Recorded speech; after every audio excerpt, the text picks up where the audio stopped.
ഈ ഒരു ടിപ്സ് എനിക്ക് ആദ്യം അത്ര വിശ്വാസമൊന്നും ഉണ്ടായിരുന്നില്ല കേട്ടോ.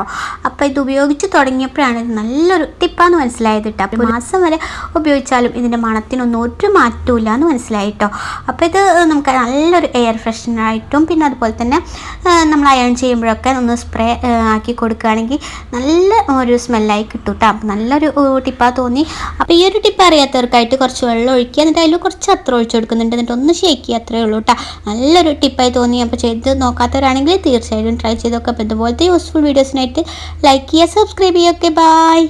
നല്ല സ്റ്റൈലിൽ സാരി പ്ലീറ്റ് ഇടുന്നതിനുള്ള ഒരു സിമ്പിൾ ട്രിക്കാണ് കേട്ടോ കാണിക്കുന്നത്. അപ്പോൾ അതുപോലെ ഒന്ന് സാരി ഇങ്ങനെ നിർത്തിയിട്ട് കൊടുത്തതിന് ശേഷം ഒരു സൈഡ് ഒരു വശം ആദ്യം ഒന്ന് മടക്കി എടുത്തിട്ട് പിന്നെ ഇതുപോലെ ഇങ്ങനെ ഫോൾഡ് ചെയ്തിട്ട് വരികയാണ് കേട്ടോ.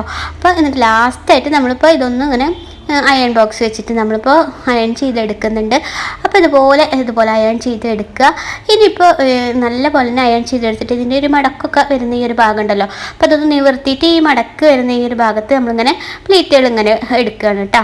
അപ്പോൾ നല്ല സിമ്പിളായിട്ടുള്ള ടിപ്സാണ്. അപ്പോൾ ട്രൈ ചെയ്ത് നോക്കൂ കേട്ടോ. അപ്പോൾ നല്ല എളുപ്പത്തിൽ നമുക്ക് നല്ല സ്റ്റൈലായിട്ട് സാരിയൊക്കെ എടുക്കാനായിട്ട് നല്ലൊരു ടിപ്പാണ്. ഇതുപോലത്തെ യൂസ്ഫുൾ വീഡിയോസിനൊക്കെ ആയിട്ട് നമ്മുടെ ചാനൽ ലൈക്ക് ചെയ്യാനും സബ്സ്ക്രൈബ് ചെയ്ത് സപ്പോർട്ട് ചെയ്യാനും മറക്കരുത് കേട്ടോ.